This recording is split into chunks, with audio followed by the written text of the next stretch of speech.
everyone, so today I'm making pie crust and I have to make 30 crusts. So I'm already on batch number, this is number 9 of 10 batches, so that's why everything's a hot mess right here.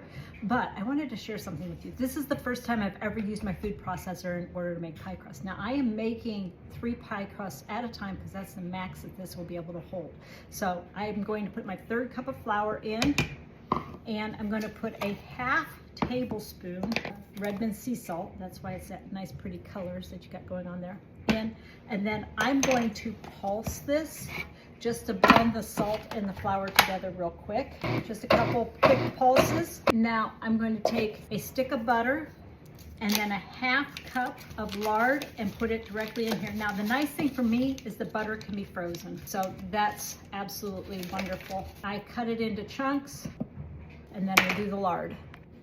So measuring out the lard is a little trickier. I actually have to put it into a cup measure, and I literally have washed my hands so many times because I've gotten covered in lard to the point where I had to wash my hands because I don't know any easy way of doing this with this kind of container. So you want to make sure you get all the air bubbles out best you can. I always leave just a little bit more at the top because air bubbles are hard to remove. You want to make sure it's messy because there's probably an air bubble in there. You heard it. In it goes.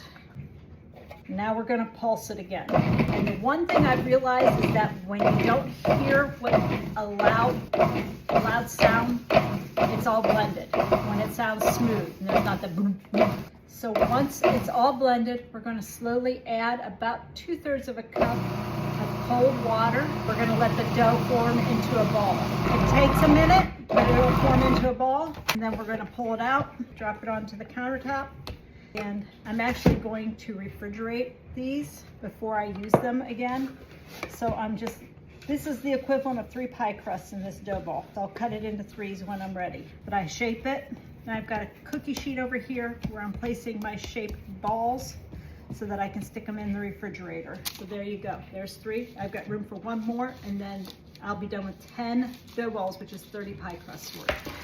So just wanted to share that with you. I normally do it all by hand, but in order to be a little bit more efficient today, I used my food processor. This is Kelly signing off from Yellowknife Homestead. You have a wonderful day.